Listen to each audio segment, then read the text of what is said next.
Today we're going to continue with our rational exponents, and most of the examples we cover today are going to require us to use a property of exponents within them.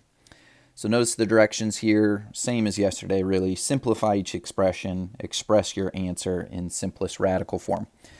So I have the expression 9x cubed being raised to the 1/2 power. So there's a couple ways you could approach this. One would be to use a property of exponents by taking 9 and raising it to the 1/2 power, and then taking the x cubed and raising it to the 1/2 power.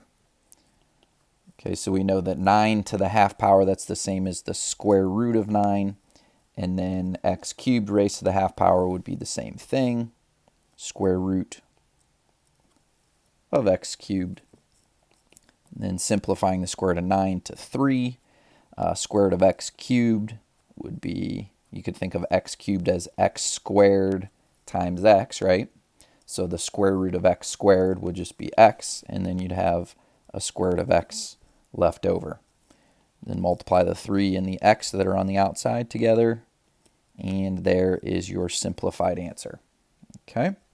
I suppose your other option here might be a little quicker actually, is rather than applying that property of exponents right away, you could have just gone right into radical form and done the square root of the entire expression 9x cubed and simplified it from there.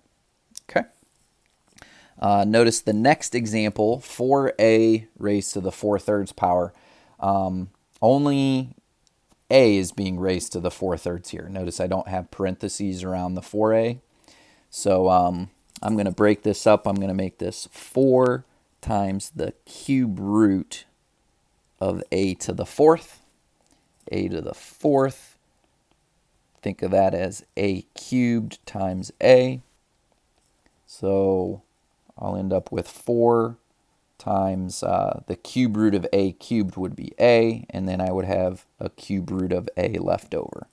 Multiply your 4 and your a that are on the outside together, and we are now simplified.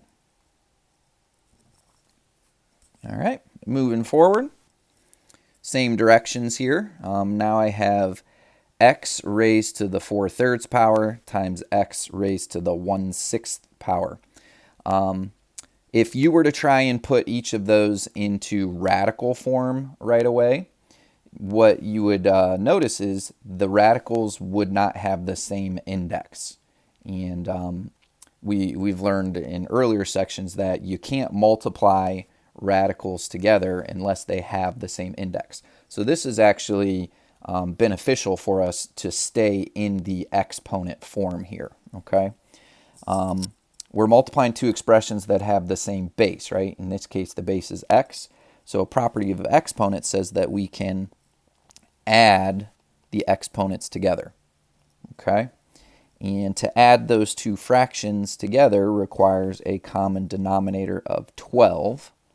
So if I turn the 3 into a 12, that means I'm going to have to multiply the 3 by 4, right? I'll have to multiply the numerator of 4 by 4 as well. So this is going to become 16/12. And then similarly, if I make the 6 become a 12, that numerator of 1 is going to have to become a 2. Now we can add with the common denominator. 16/12 plus 2/12 is 18/12. Okay. Now we have a single exponent, and I can go into my radical form. This would be the 12th root of x to the 18th. And now I want to try to simplify that. Actually, I'm sorry, let's back up. Doesn't 18 over 12, that reduces, right? And this is where the directions are important. I almost ignored this. Notice it says in simplest radical form. So that would mean we'd want the smallest radical possible, okay? So let's see. 18 and 12, they have a 6 in common, right? So 18 divided by 6 is 3. 12 divided by 6 is 2. Now I go to radical form. This would be the square root of x cubed think of x cubed as x squared times x. The square root of x squared is, of course, x. And then I would have 1 square root of x left over. Okay. All right. Next example, x to the negative 2/3 power. So we had one similar to this in yesterday's lesson. Negative exponent should mean make this 1 over x to the positive 2/3. Okay. And I'm going to go to radical form now. Make this 1 over the cube root of x squared. Okay. And what I'm hoping you're observing here is that we now have a fraction that has a radical in the denominator. And that radical does not simplify on its own. So I'm going to have to rationalize here. Okay. I will multiply by a clever form of 1. In this case, it would be the cube root of x over itself. Okay. So that's going to give me the cube root of x up in the numerator divided by the cube root of x cubed in the denominator. Numerator will stay the same, but denominator will now simplify to x. Here we go. Okay, moving forward.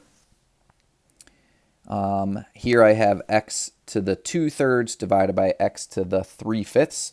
So once again, if you try to go to radical form right away here, the numerator would be a cube root, the denominator would be a 5th root.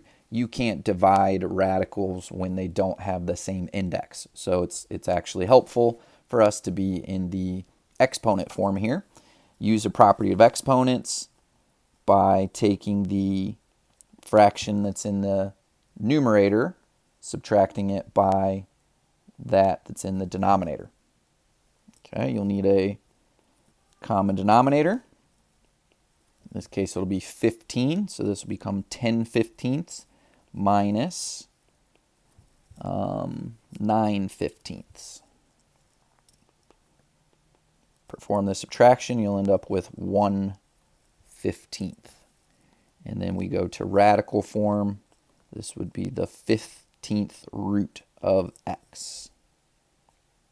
And that cannot simplify further. Okay. All right, last problem here. X to the 2/3. We're raising that to the 1/2 power. Why not apply a property of exponents right away and multiply the 2/3 with the 1/2 there? That's going to give me x raised to the power of, initially it would be 2/6, right? But then 2/6, that will reduce to 1/3. And then we go to radical form, cube root of x. Done. All right, your turn once again. Go to practice 2, try them yourself, pause the video, and then when you're all done, come back, check your work.